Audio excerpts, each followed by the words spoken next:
I really don't, because when I get back in the car, after a few incidents I've had before, I've got back in the car and I thought, and my arm a bit shaky, and I think, well, why have I done that? Why don't I just pull away? Wife Jane wants Peter to calm down. She worries about him being attacked and the example he's setting the kids. Probably the worst instance has been when Peter's argued with a car and they've actually followed us for quite a way, and the children were in the car as well. I just don't like the shouting anyway, because I've not been used to that until I met Peter. Peter seems to have the most menacing ways about him. To me, he looks almost violent in the way that he's behaving. And that's really concerning and quite a challenge to think that I have to try and tackle that one. Dr. Dawn's about to hail the volatile cabbie so she can get a feel for his road rage. Hello, Peter. How are you feeling? At the moment, angry. Angry already? Why? Because I just don't like driving to London. Okay. Just gets me going, frustrated. Does me nutted. Right. Well, sounds like I've got a task on, doesn't it? Ready for the ride of your life, yeah? Please. Right, let's go. But despite his extravagant promise to give Dr. Dawn the ride of her life, the only real thrills are Peter's tales of past exploits. Chased the guy with a screwdriver. Oh my God. Do you know what I mean? And this guy knew. The thing is, he knew. You could have been in prison for that. Exactly. But it's not long before Peter spots a manoeuvre in the distance which makes his blood boil. You know that guy there, outside lane, he's got 100 yards to go. He must know that he was coming off that turning. He must know. He's gone from the outside lane to this lane to that, not even indicating, cut up. Guy in front now got a brake. I'm behind this guy. I would have chased him. You would have chased him? I would have chased that guy. But would he know what you were chasing him for? He'd have just thought there was a nutter on the loose and he'd better run fast. But you see how I'm alert though? You see how I'm alert? I was impressed with how alert you were to somebody else making a mistake. Yeah. From 100 yards in front of me, I'm talking to you about me, which I'm taking a win, and I'm still... You've got your eye out for them, haven't you? You're like a sheriff of the highway. Yeah. I'm a hawk. Do you think you'd pass your driving test if you did it tomorrow? Yes. Yes. Perfect Peter sees himself as God's gift to driving. This attitude is up for review. As is Simon's, who, remarkably, after 16 years of driving, has yet to meet anybody coming the other way. Dr. Dawn is about to change Simon's attitude forever. With the help of this contraption. Do you know what that is? I guess it's something that's going to shoot me. That's right. Into something. It simulates a car crash.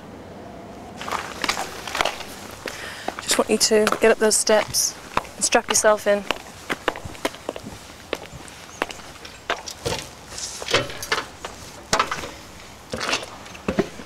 Shit, no, I don't want to do this. Do I have to do it? You do it every day when you get in a car. I think I realise now, without having to go through with it, what it's going to be like. How fast is it going to go? 8 miles an hour. That's fast. 8 miles an hour? It is when you're sat here and you can't control it.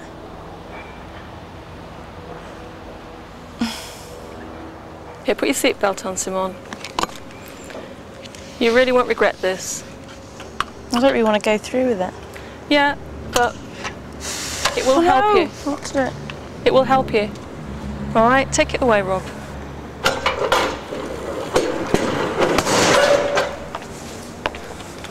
All right? Yeah. How do you feel? I was scared. What struck you about that? It was the impact. Exactly. What about the impact? It was bloody hard. It's hard and it was loud. Yeah. And how did it affect you across the chest with the seatbelt on? It hurt a bit. Well, no, it's just scary. Just not nice. No, it's not nice. I want you to think about that next time you're driving at the kind of crazy speeds you do. Because that's what can happen when you come to a sudden stop. That was at 8 miles an hour. You do 80, 90, you don't even think about your speed, and you're revving up, you're going crazy, you're braking fast. You know, you hit a hard object, this is what you're going to feel like. Has it made you think? Yeah, it has. I want you to go through it again. No, Why? because I think that's enough. I think I've got the message. Are you sure? Yeah. Great work by the doctor. Simon's responding to treatment. Yeah, it brings it home to you, you know, just at such as low speed, how the impact is so there and frightening, and obviously at the speeds that I do, it'd be a hell of a lot worse. No, next time in the car, I'll think about what speed I'm doing and realise that, you know, this could be an accident waiting to happen. Dr. Dawn's prescribing a very different remedy for Peter, the raging Essex cabbie who thinks he knows it all. Good morning, Peter. I'm Mark. How are Hi, you? Mark. Nice to meet you, Mark. What we're going to do this morning, Peter, is to conduct a driving test, and at the end of it, we'll be able to tell you whether you passed it or failed it. At the end of the road, we're going to turn left. What I'd like you to do is just reverse back around the corner in that position there. If he's going to pass today, Peter will have to focus on his own driving and not what everyone else is doing. It's all going smoothly. Then, halfway through the test, the car Peter's been asked to follow changes lanes abruptly. It's all too much for Peter, whose good boy routine flies straight out of the window. You're going right here. This is no good to me. She's making me a bad driver. Right. And I've lost it now. Yeah. She's gone from that lane to this lane, that lane. Something could have hit me, or I could have hit something. Yeah. That's dangerous. But did because she doesn't know where she's going. But did you deal with it safely? I don't think I dealt with it safely. It's not so much me, it's the idiots on the road. Look, Right. So she's obviously. I'm not doing it! Right. I'm not doing it, Mark. Because she's driving me around the bend. Right. Okay. Well, just park over on the left. I just want to get out of here. All right. I want to get out of here, Mark, and I'm not having it. She's in 1 lane, 2 lanes, 3 lanes, and I don't drive like that. No, you don't. So I don't want her treating me like I'm an idiot. I'm sorry, Mark, It's all right. I understand. but everything's gone right today until they're doing it. Oh, All right. but I've got to get back. All right. Well, that's the first step. You've got to get back. He just lost it. Something happened in front of us which didn't fit into his perception of what's right and wrong, and he was quite right actually. There was 1 or 2 lane changes by vehicles ahead that weren't appropriate, and he just lost it completely. This is the things that I've got to curb. These are the things I've got to stop. So it just proves that because people are sitting next to me, an instructor, I've still done it. So I know the problem's there. It's like I'm not trying to cover up. I'm not doing it just because I'm on my own or with my family in here. It doesn't matter who is sitting next to me. I could have the Queen sitting next to me. I'm still going to do this, and this is where it's got to stop. The question is, will Peter be able to control his temper for long enough to graduate from road rage school? Next week, single dad Chris gets high on home truths from a lifestyle guru. If you look for people to irritate you and f*** you off when you're driving, guess what, Chris?